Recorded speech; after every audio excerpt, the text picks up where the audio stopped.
and he has done diploma anesthesia as well as MD anesthesia from KGH. He is a government medical officer, senior medical officer. Vijay Ipudu, Ajay, Sir, civil assistant surgeon, sir.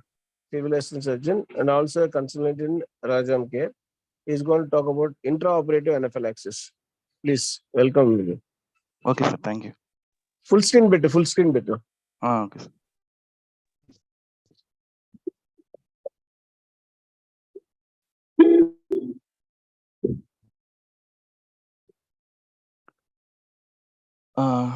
Good morning, sir, Mohan sir. Good morning. Yeah, please. Good morning. Good morning, friends and colleagues. Thank you. Today, my class is intraoperative anaphylaxis. Here is one case, 56-year-old woman of ASA physical status of class 2 scheduled for laparoscopic cholecystectomy. Her past medical history included hypertension treated with ranitidine and previous uneventful curetage and colonoscopic procedures. Anesthesia was now induced with propofol and sufentanil and rocuronium. A tracheal intubation was performed and mechanical ventilation is initiated. Within 2 minutes of giving rocuronium, the patient developed a generalized erythema with the cardiovascular collapse. The arterial pressure is 50 by 30 millimeters of mercury and heart rate is 140 beats per minute. Oxygen desaturation is SpO2 87% and hypocapnia and is 23 millimeters of CO2. And she was treated with the IV crystalloids and 1000 ml with ephedrine of 12 milligrams and adrenaline 100 micrograms. This restored cardiovascular stability within 20 minutes. No further vasopressors are required. Her surgery was postponed to later date. And her plasma histamine and serum tryptase concentrations were at 25 minutes and 120 minutes after the reaction are the histamine are more than 100 and whereas tryptase concentrations are more than 36. That normal values of these tryptase is less than 11.4 micrograms and serum tryptase concentration next day was 8.4 micrograms per liter and the skin testing was performed 4 weeks later, showed a strong positive response to rocuronium and cross sensitization to succinylcholine. The skin test to benzylisoquinolone, atracurium, cisatracurium, mivacurium and propofol sufentanil were negative. A diagnosis of immunoglobulin IgE mediated rocuronium induced anaphylaxis was made based on the timing between the rocuronium administration and onset of symptoms. The clinical presentation is a grade 3 reaction and histamine reaction and histamine and tryptase concentrations and results of skin testing. The rocuronium and succinylcholine were considered to be the contraindicated for the future anesthetics. Her subsequent anesthetic for the reschedule with propofol, sufentanil, and atracurium was uneventful. This is the case discussion. Now I'm starting with the introduction. It is anaphylaxis is a rare and potentially fatal complication with a wide spectrum of clinical presentations, and it is a ability to recognize and treat it in the perioperative setting is imperative for every anesthesiologist. It is defined as a severe potentially life-threatening systemic hypersensitivity reaction. And the incidence is 1 in 10,000 to 20,000 anesthetic procedures with the overall mortality rate is less than 0.001%. It is caused by the immunological mechanisms, non-immunological mechanism, or idiopathic. A small quantity of allergen is sufficient to stimulate the immune cells and cause anaphylaxis. Immunological mechanism is involved the IgE-mediated anaphylaxis caused by the cross-linking of IgE resulting in degranulation of mast cells and basophils. Here the diagram showing IgE-mediated and non-allergic mechanisms. Here the allergen mature B cells produce IgE antibodies. IgE antibodies. These are in the initial phase of sensitization, it is clinically silent, but on re-exposure of allergen, same allergen, these IgE interacted with anti receptors on the mast cells, causing degranulation. In non-allergic mechanism, Good morning. In non-allergic mechanisms, the mast cell activation can occur by direct stimulation or either other through the calcium phospholipase dependent mechanism in case of vancomycin and red band syndrome. Other is mastocytosis, a mast cell independent mechanism through the NSAIDs, COX-1 inhibition, causing bronchospasm and angioedema. Other cofactors are the infection, rate of drug injection and dose of allergen, and chemical property of molecular weight of dose drug, other host factors. This is the same as IgE bind to the FcR receptors on the mast cells, causing degranulation. Re-exposure causes inflammatory release of mediators like histamine, prostaglandins, proteoglycans, and cytokines, leading to clinical manifestation. Non-IgE-mediated anaphylaxis, where other mechanism is immune complex or IgG-mediated complement-mediated pathways. In this, causative agent may be drugs or cold, exercise causes degranulation. In perioperative setting, it may be associated with opioids, vancomycin, neuromuscular blocking agents like atropurium. They may present with just cutaneous signs. And idiopathic anaphylaxis is only when no allergen identified from the history, and skin test is absence of elevation of serum IgE specific levels. What are the risk factors and triggers? Are the history of atopy in the patient, a drug allergy or food allergy, a patient had a multiple operations, and systemic mastocytosis and hereditary angioedema. The common triggers for are the neuromuscular blocking agents, antibiotics, most commonly beta-lactam antibiotics, latex, and less commonly chlorhexidine, colloids, and blue dyes, and heparin, protamine, and oxytocin.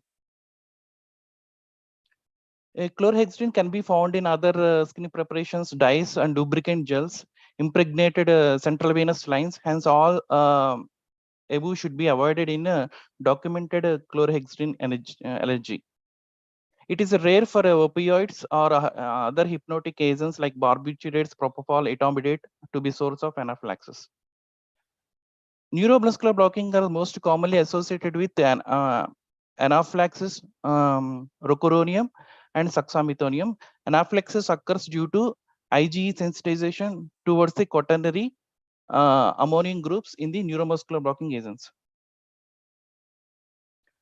Other is the cross reactivity to other non-repolarizing agents. If the patient in a study, a patient with anaphylaxis to rocuronium had a cross reactivity with 40% with succinylcholine, 40 with vicuronium, and 20% with tetracurium, and 5% with cisatracurium. Cross reactivity rates in patients with to succinylcholine were 24% with rocuronium, 12% with vicuronium, and 6% tetracurium.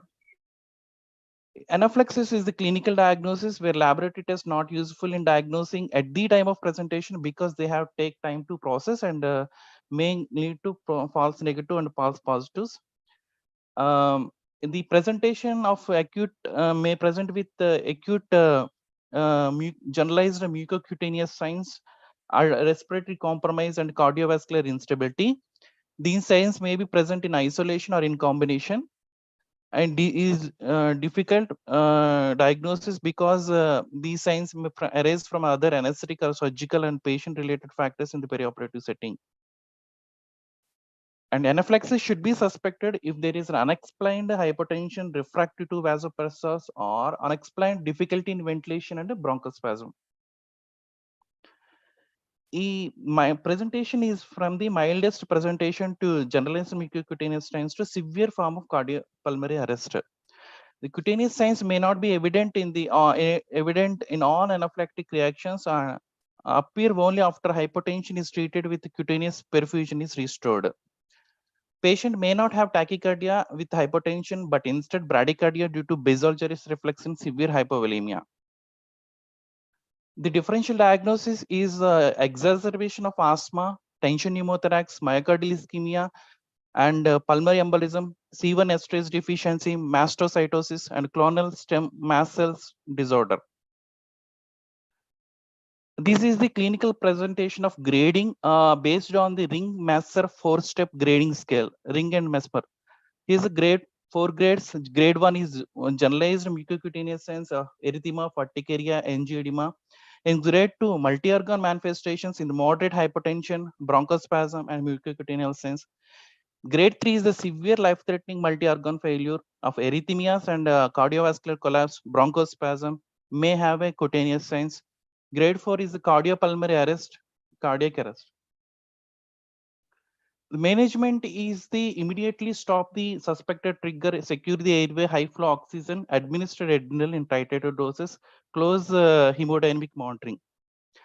In general measures, the withdrawal of the culprit drug, if known, discontinue the infusion of the antibiotic solution, or a temporarily discontinuation or lightening of the depth of anesthesia to help resuscitation efforts, and use of trundling position, leg raising maneuvers, depending upon the clinical setting, call for help in early. Therapeutic measures, liberal infusion of IV fluids, adrenaline, and IV titrated to effect and support the airway with 100% of oxygen. A recent consensus of international suspected perioperative allergic reaction group recommends crystalloid boluses should be repeated where the clinical response is inadequate. A further fluid resuscitation should be tailored to the severity of the anaphylaxis. The adrenaline is the maintain priority treatment to do restoration of the mean arterial pressure above the level of 60 milliliter of mercury and increase the coronary and cerebral uh, perfusion pressure to contracting both hypovolemia and vasodilatory components of anaphylaxis. In addition to massive fluid loss, adrenaline is the first line agent to correct the cardiovascular disturbances. An intravenous bolus is given initially, but if the patient requires repeated boluses, a continuous infusion of 0.05 to 0.4 micrograms per kg per minute should be started. If the intravenous access is unavailable, adrenaline can be injected intramuscularly at the lateral thigh, where large bore intravenous access is established as soon as possible.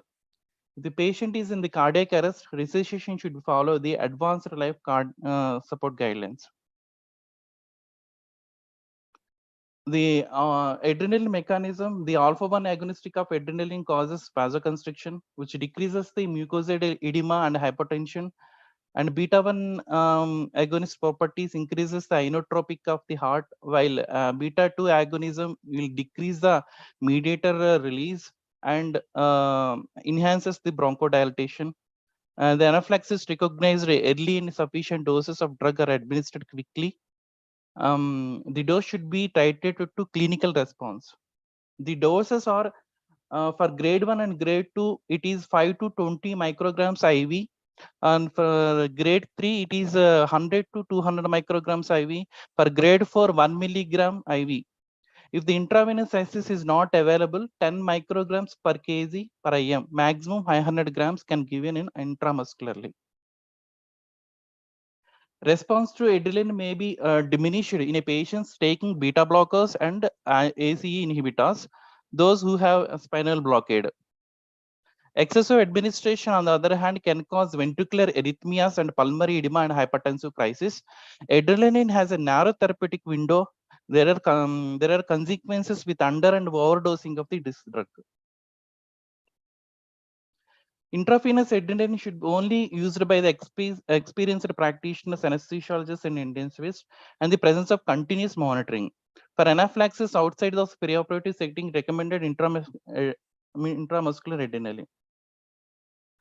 Other intervention are the optimization of cardiovascular status. The fluid dose bolus is 20 ml per kg. If needs 30 ml per kg, and positioning the patient and to improve the venous return. Other standard, in addition to other standard monitoring, if require, central venous catheter facilitate administration of vasopressors and inotropes. Isogogomedics is the reversal agent for a neuromuscular blockade caused by the rocuronium and vicuronium, may reverse the anaphylaxis triggered by the rocuronium. It encapsulating the free IgE bound rocuronium, facilitating elimination of sugammatic rocuronium complex from the body. However, the efficacy of sugammatic is still under study. Takotsubo syndrome is the reported after anaphylaxis, and it is characterized by an acute reversible left ventricular systolic dysfunction of hypokinesia, akinesia, and dyskinesia. The four major variants are reported, and TTS is triggered by the acute release of endogenous catecholamines of achromocytoma or therapy with catecholamines. It is characterized by rapid onset of symptoms and apical or basal patterns of TTS of localization, a good prognosis. The dose of adrenaline more than 1 milligram is the one of the most important risk factor. In summary, echocardium ECG troponin measurement is useful in patients who have given high doses of adrenaline. Extracorporeal support successfully used in some few refractory cases of anaphylaxis. The French and Australian guidelines suggest a cardiac bypass and or extracorporeal membrane oxygenation is considered to re-establish the adequate perfusion where it is available. The patient does not improve with first-line interventions. Other differential diagnosis should be considered, and the hypertension managed with other vasopressors like noradrenaline, metaraminol, and vasopressin. The patient taking beta blockers, glucagon can be given to reverse the beta blocking effects to improve the hypertension. In setting of persistent bronchospasm, short-acting beta-2 selective like terbutaline, salbutamol are key drugs to administer via nebulizer. 4 puffs repeated every 15 to 30 minutes if necessary, up to 10 puffs if available, connected to inspiratory limb of ventilatory circuit. A resistant bronchospasm can be treated with intravenous salbutamol. After initial resuscitation, a steroid and antihistamine can be considered. However, both drugs have a slow onset of action, have not been proven to alter the clinical outcome. A steroid of dexamethasone dose 0.1 to 0.4 milligrams per kg, hydrocortisone 2 to 4 milligrams per kg. By inhibiting the transcription of genes that encode pro-inflammatory proteins, may be effective in biphasic reactions. And intravenous antihistamine carry more risks than the benefits, including risk of hypertension if with rapid injection and tissue injury if extravasated. Oral antihistamines better side profile for a combined H1 H2 receptor antagonist for the cutaneous manifestation of anaphylaxis. So when intraoperative anaphylaxis occur, it is prudent to conclude the surgery as soon as possible, and postoperative administration is monitoring is up to 32 hours, and biphasic reactions can occur up to 20% of cases. The several hypotheses of biphasic reaction may be due to late phase mediators from the immune cells and delayed absorption from the antigen from the gut, secondary mediator pathways. Other appropriate investigations are the ABG, renal, liver function blood test, and should also be considered to detect hypoperfusion injuries in the other organs. Tryptase is found in mast cells and in two forms: alpha prototryptase and beta tryptase. The plasma alpha prototypes can be found in normal condition, but beta tryptase is only released from the mast cell granules during allergic reaction. So plasma total tryptase level measure the both alpha and beta may be elevated in anaphylaxis. The plasma tryptase levels are they peak levels at the 15 to 20 minutes after the reaction, and they may go back to the baselines after 24 hours. and so first it can be important, that is first within 60 minutes of reaction, we can measure the plasma tryptase levels, and the second at the 20 after 24 hours next day. And if the serum tryptase levels increased beyond 24 hours, it may indicate the late onset anaphylaxis or biphasic reaction or other clonal mast cell disorder. Elevated total tryptase is not specific for anaphylaxis, can be raised in other related conditions like myocardial infarction, amniotic fluid embolism, and trauma. Elevated tryptase may be absent in anaphylaxis if the patient had a basophil mediated or non-IgE mediated anaphylaxis. Tryptase level only aid in the diagnosis of anaphylaxis, not in the context of clinical manifestations. Another test is elevated plasma histamine. The peak effect elevated in the 15 to 20 minutes after anaphylaxis, and 24-hour urine histamine levels are more specific for anaphylaxis if available. Another test is integrated basophil activation test. Activation of basophil triggers the upregulation of markers like CD65, CD20, 203C, and 300 CD300A, which can be measured in vitro method known as basophil activation test. Is there any link between the food soya and propofol allergy?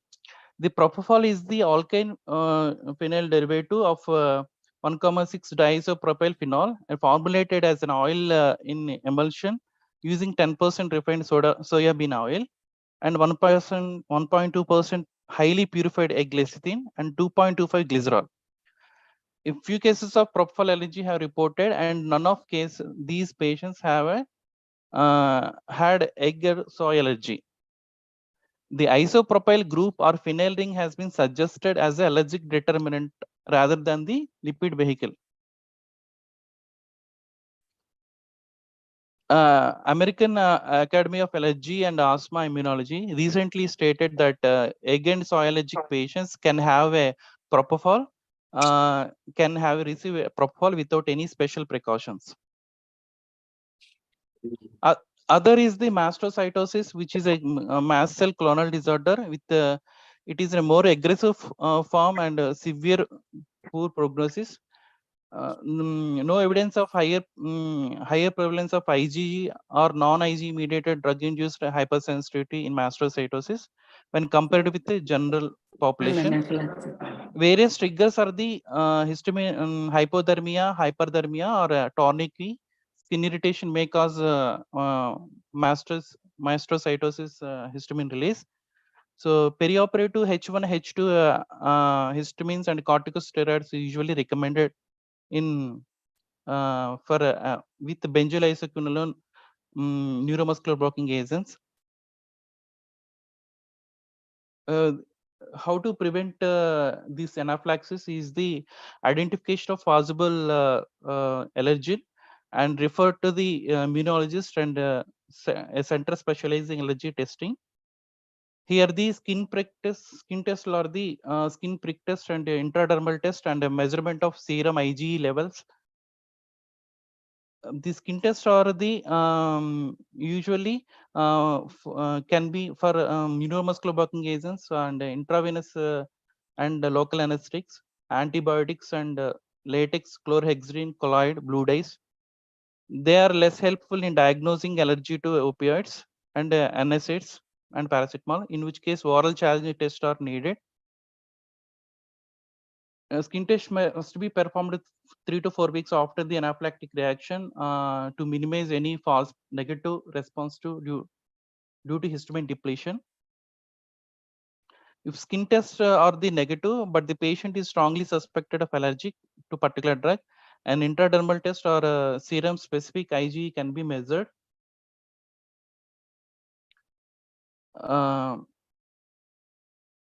Next, allergy testing should be carried out in the high risk patients before any future anesthesia. So history of intraoperative anaphylaxis. Known allergy to drugs is children who have undergone multiple operations, in particularly for spina bifida, meningomyelocele, and patients with latex allergy. So these are the all high risk patients. For every anesthesiologist, there should clear documentation of incident and suspected allergen. Treatment, document the evidence, document the incident and treatment, what administered and effect of the treatment. This letter containing this information should be sent to both the primary and the secondary care team of the patient. And update allergy should be alert all patient records. And is there anesthesiologists are responsible for the referring the patient to immunologists for further investigation and conducting follow-up appointment to advise the future anesthesia. Beside avoidance of the drugs, optimize the high risk patients in preventing perioperative setting. That may be involve administration of glucocorticoids or antihistamine before the procedures. Few randomized control trials, there no strong evidence exists to indicate pre-medication can reduce the risk of life and life-threatening anaphylaxis. Next is desensitization, which needs to be done by immunologist in the setting of intensive care unit with the close monitoring. And a history of patients having neuromuscular blocking agents and other regional and local anesthesia should be used whenever possible. If general anesthesia endotracheal equation is required, alternatives such as opioids to facilitate the procedure. In conclusion, it is a perioperative anaphylaxis is IZ mediated, primarily linked to antibiotics and neuromuscular blocking agents. The clinical phenotypes may vary and depend on diagnosis or can be missed when the onset is very rapid. Management is we said with the adrenaline, IV fluids, and the tryptase concentrations skin testing are useful for retrospectively to establish the etiology. And a comprehensive assessment provides the clarity about the culprit of drug and safe alternatives, so that patient safety during future anesthetics can follow. Thank you everyone.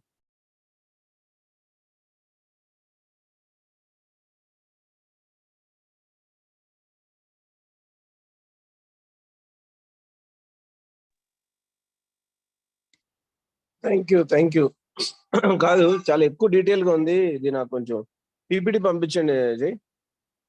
అలాగే sir, thank you, పంపిస్తాను. And so much of detail sudden problem is coming in the operation theater. How to early recognize anaphylaxis, because it's very sudden, no, very severe. Yes sir. Because as you said, rocuronium you are given and you got anaphylaxis, right? Yes sir. Now yes, sir. Everybody is giving rocuronium in the ER and ICU for intubation. Yes sir. You are not noticing it. None of the ICU people have been actually joined. Maybe I don't know if you joined.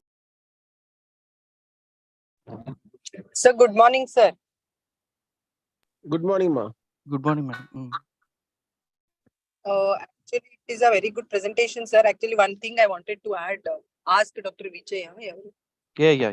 Yes, Vijay. Yeah, Vijay. Have you referred to this ISA article on anaphylaxis in intraoperative period?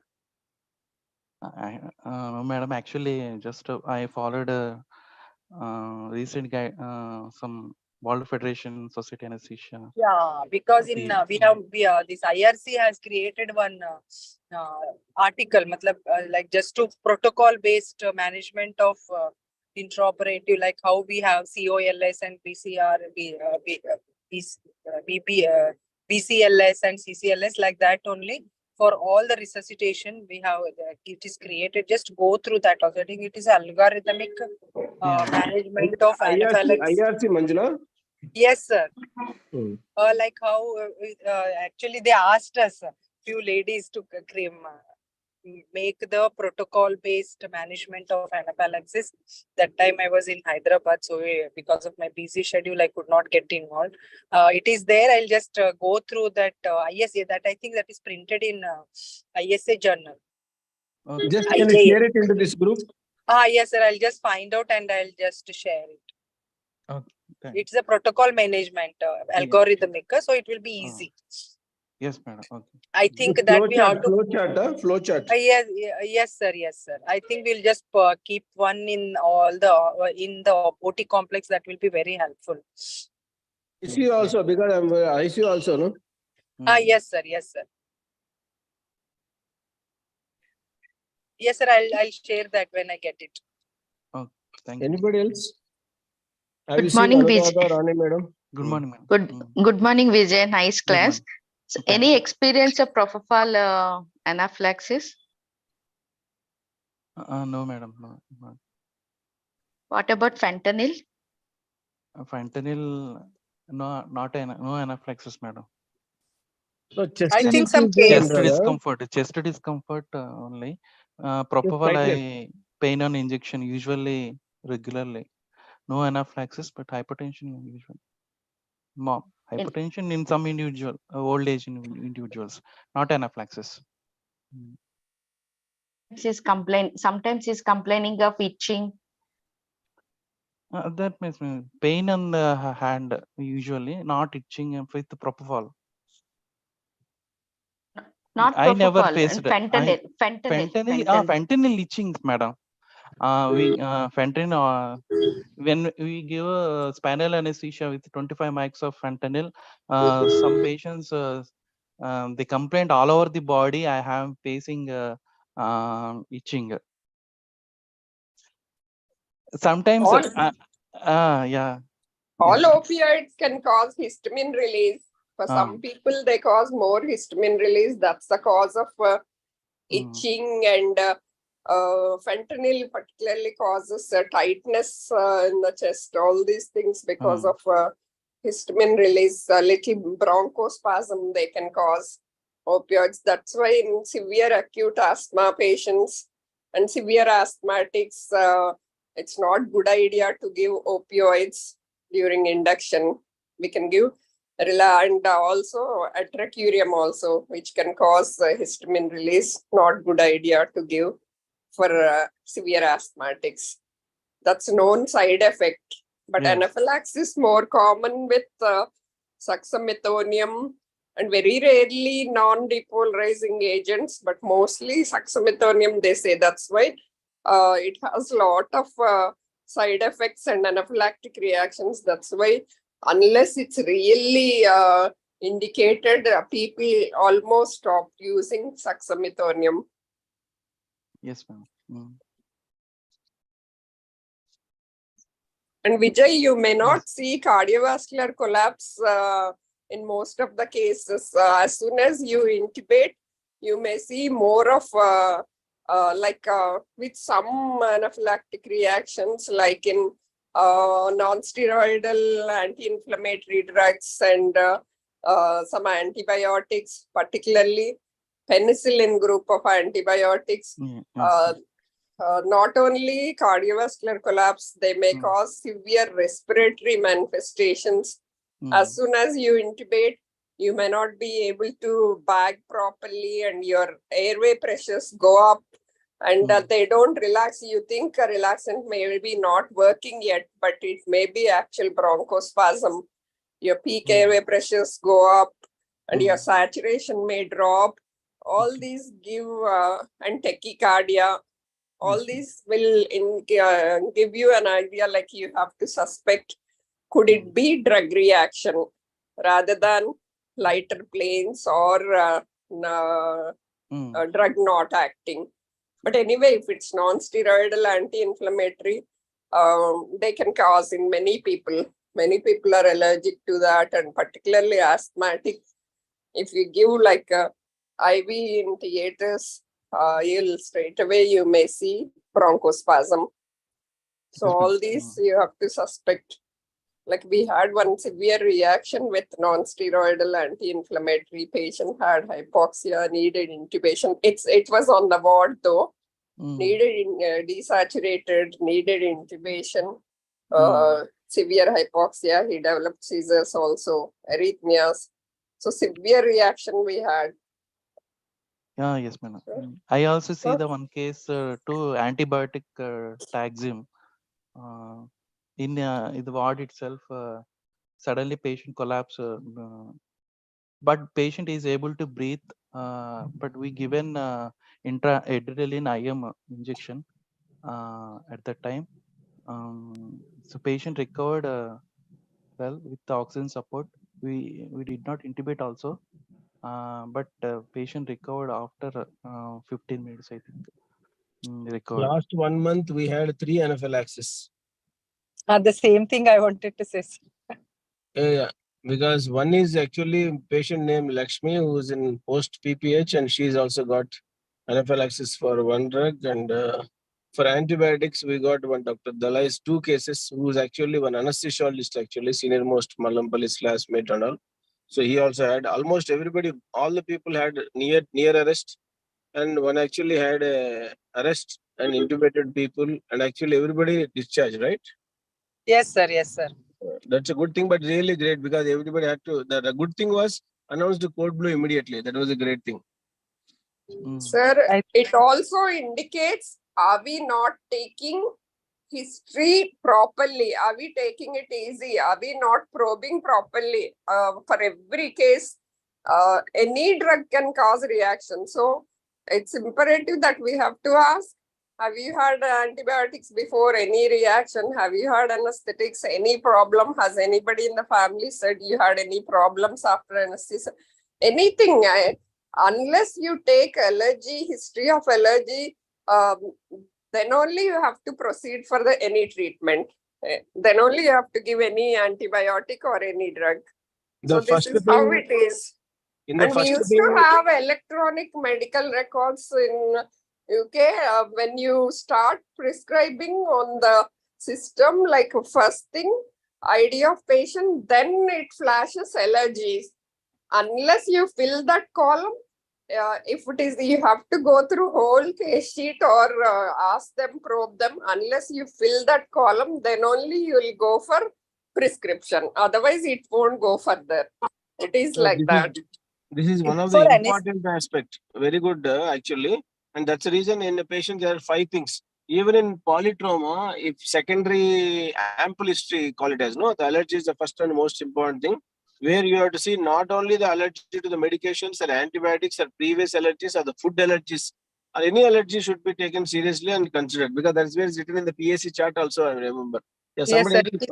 Is there, sir. I think in ATLS also it was there. If drug allergy compulsory, we have to take history. Drug allergy, food allergy, for it is given in race book that kiwi fruits and all, not kiwi, exotic fruits allergy is given. What are exotic fruits, Vijay? Exotic kiwi, the dragon fruit, avocado. Why they call them? I don't know. I mean, maybe some nuts also, sir. Yeah. Okay. Sorry. They are not in usual use, because in India we don't use those things much. It is not in common use, like not, so yeah. But nowadays all our patients ask only those fruits only. Can we eat kiwi? Can we eat kiwi? Kiwi juice. So I have 2 experience. One is the patient in the OT. We gave antibiotic 2 cc, diluted one. We gave 2 cc. Patient suddenly unconscious, and patient pinkish color and unconscious. So we did ambol. After half an hour, he conscious. So that case is we postponed. Later we take the surgery. So that is one experience. Second, my personal experience, my first cesarean section. So IV given, that immediately itching came. and reddish, itching, everything. So immediately hydrocortisone and change the antibiotic that day. Very good practice of cardiac OT in care is they just give diluted antibiotic for first one time and they just see the reaction, then they give the next antibiotic. That is a good practice what they do. If that practice is done in everywhere, it will be very nice, because in ICUs also, when you give antibiotic less like a blood, you just give a little bit and see for some time, then you give, that's good. Otherwise, most of the times, antibiotics nobody is testing. Directly they are giving. And even one more anaphylaxis, I think everybody remembers when Maulali was there in OT. He has, in spite of telling, he has given. Hope everybody remembers that case. Yes, sir. Already history of allergy is there, but still is given. Yeah. So almost the patient collapsed and revived is okay. That's different issue. So that's a real dangerous thing. We have to remember that if anybody says penicillin allergies, they can be cross reaction with cephalosporin. So you have to be very careful thinking that he's only allergic to penicillins, but they may be cross reactions in many cases with cephalosporin. So unless you have to give, do the testing dose first and then only give. Yes, madam. Vijay, one more question. Yes, madam. If the patient develops anaphylaxis to adrenaline, what is the treatment? Anaphylaxis adrenaline. Actually, they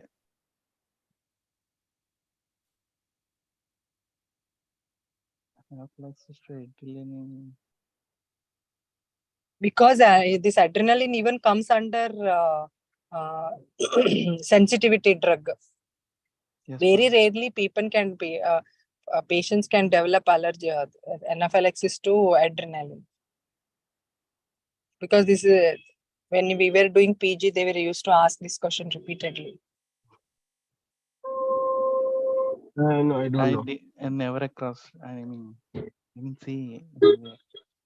I mean, so other vasopressors, maybe noradrenaline or Yeah, I can just give supportive treatment, that's all, and with steroids. support to mean steroids and fluids. Yeah, we have to whatever, like vasodilatation will be there, no?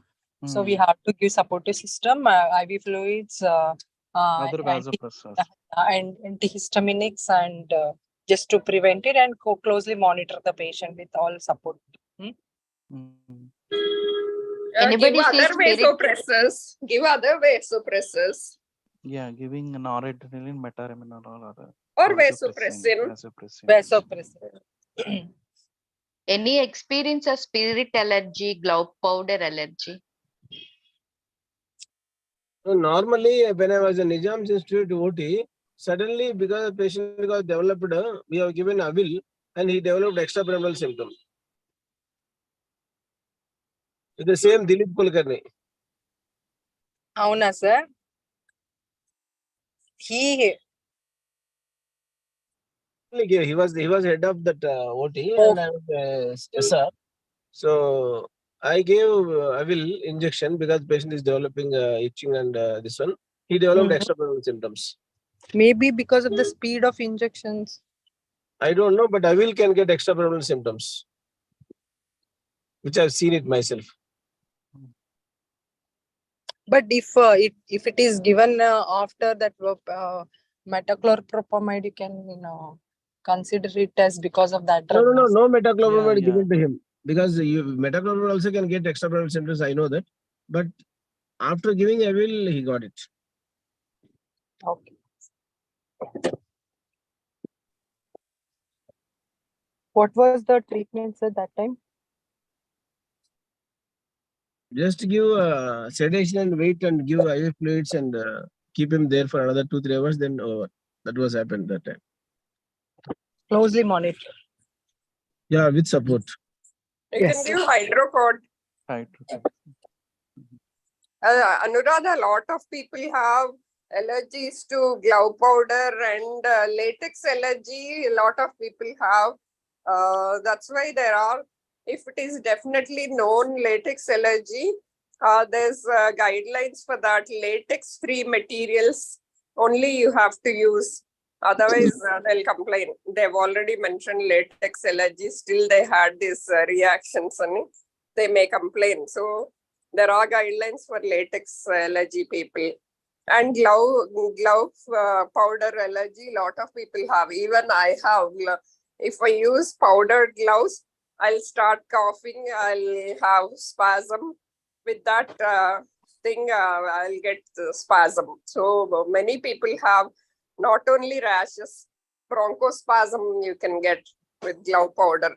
That's why many places are not using powdered gloves. No, one more thing, because even I have that allergy skin, only just itching and all those things. But I discussed with some sisters, because they also started using that paper glove, and then over that surgical glove.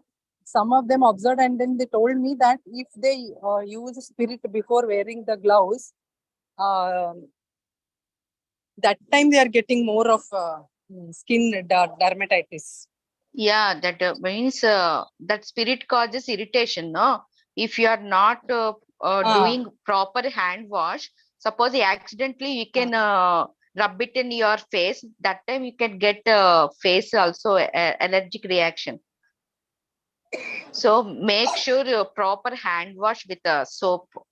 If you are wash with spirit or anything, and without washing, you are rubbing with your face, that causes also a lot of irritation. I have so much experience in that.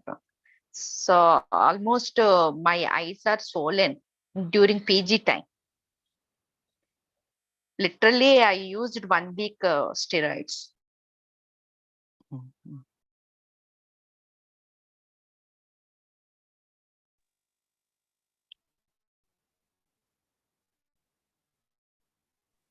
Okay, Vijay, thank you for the class. Thank you, madam. Thank you. Bye. Thank you, madam. Thank you, sir. Thank you, Anuradha, madam. Thank you, Thank you, Vijay. Thank you to all. Thank you. Thank you to all.